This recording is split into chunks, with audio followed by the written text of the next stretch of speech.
My death because of my wife torture. इस वक्त आप अपनी स्क्रीन पर एक कॉफिन देख रहे हैं, एक ताबूत देख रहे हैं जिसमें रेस्ट इन पीस लिखा हुआ है और उसके नीचे लिखा है my death because of my wife torture, यानी मेरी मौत मेरी बीवी के टॉर्चर के द्वारा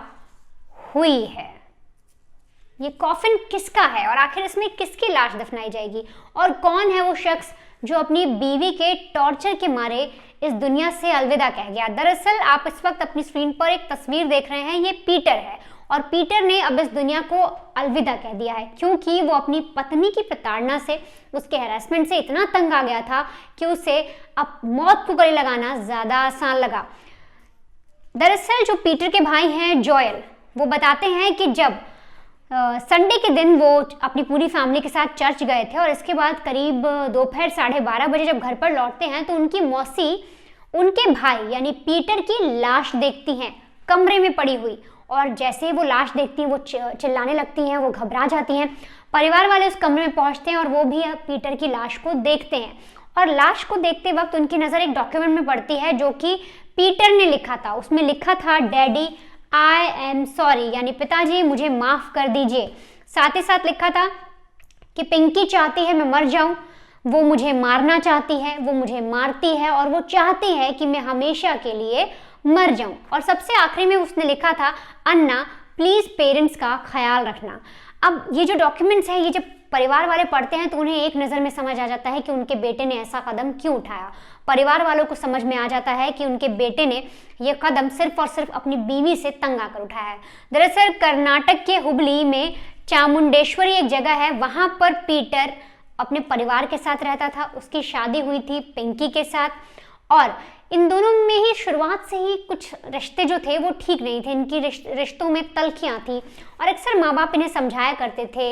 वाइफ को समझाया करते थे इसकी, लेकिन चीज़ें हमेशा से वैसी ही रही। दरअसल आज करीब 2 साल ये लोग साथ रहे। उसके बाद जो पत्नी है यानी जो पिंकी थी, उनका रवैया परिवार को लेकर बदलता गया और इसमें परिवार वाले कह रहे हैं कि जो पिंकी है वो सुबह 7 बजे घर से निकल जाती थी और शाम को 7 बजे घर पर आती थी। और जब कई बार हम उसे टोकते थे और बोलते थे कि बेटा इतना लेट कैसे हो गया, तो पिंकी साफ तौर पर कह देती थी कि आप लोग मुझे नीचा दिखा रहे हो, आप लोग मुझे खुश नहीं रखना चाहते और तो और आप लोग मुझे दबाना चाहते हो, मुझे मानसिक तौर पर प्रताड़ित कर रहे हो। इसके अलावा जो परिवार वाले हैं वो पूरी तरीके से आरोप लगा रहे हैं और उनका कहना है कि जो हमारा बेटा है उसको एक बार पिंकी के भाई यानी उसके साले का कॉल आया और बोलता है कि दीदी जॉब नहीं करना चाहती और उनके प्रिंसिपल उन्हें तंग करते हैं, उन्हें डांटते रहते हैं, वो डिप्रेशन में जा रही हैं, वो परेशान रह रही हैं, तो आप एक काम करिए, दीदी से बोल दीजिए कि जॉब छोड़ दे और आप उनकी मदद करिए। इसको लेकर जो पीटर है वो अपनी पत्नी की बात समझता है और उसे बोलता है कि ठीक है तुम जॉब छोड़ दो, तुम घर में रहो और अपने आप को मेंटली जो तुम डिस्टर्ब हो रही हो उससे तुम बच जाओगी। इसके बाद जो पिंकी है वो जॉब भी छोड़ देती है, लेकिन इसके बाद फिर से वो बाहर आना जाना शुरू रखती है। उसके जो पीटर के पेरेंट्स हैं वो बता रहे हैं कि पिंकी अक्सर जब उसने जॉब छोड़ दी इसके बाद अपनी माँ के घर पर जाती थी और पूरे दिन अपनी माँ के घर पर बैठी रहती थी, रात में लेट आती थी। जब हम तब भी उसे टोकते थे कि बेटा आप तुम रोज़ अपनी माँ के घर जाती हो, रोज़ इतनी देर तक रहती हो, घर में भी रहा करो, यहाँ भी टाइम दिया करो, तो इस पर वो चिढ़ जाती थी और अक्सर लड़ाई करती, अक्सर पीटर के साथ भी झगड़े करती थी। अब इसको लेके परिवार में ना बहुत ज़्यादा ही टेंशन्स पैदा हो गई, तल्खियाँ पैदा हो गई, विवाद पैदा हो गए, जिसके बाद बात आ गई डिवोर्स तक और 3 महीने से लगातार पीटर और पिंकी का केस जो है वो डिवोर्स का कोर्ट में चल रहा है। लेकिन अब आप यहाँ पर ये देखिए कि जो शख्स है किस कदर अपनी बीवी से परेशान हो गया। दरअसल जब डिवोर्स की बात आती है तो बीवी ने डिवोर्स की बात पे हामी तो भर दी, लेकिन पीटर से 20 लाख रुपए की एलिमनी भी मांग ली। उसने कहा कि तुम मुझे 20 लाख रुपए का मुआवजा भी दोगे, तलाक के बाद तुम मुझे 20 लाख रुपए दोगे। इस पर परिवार का कहना है कि जो मेरा बेटा है वो प्राइवेट फर्म में काम करता है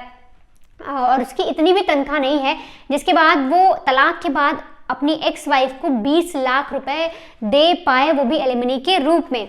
और साथ ही साथ परिवार का ये भी कहना है कि बीच में हमारे बेटे की जॉब भी चली गई थी, इसको लेकर भी इन लोगों में लड़ाई होती रहती थी। और अब जो पत्नी है वो डिवोर्स के इसी सिलसिले में, जो डिवोर्स की चीज़ें हैं इसी सिलसिले में वो 20 लाख रुपए मांग रही है। वो बोल रही है कि किसी भी तरीके से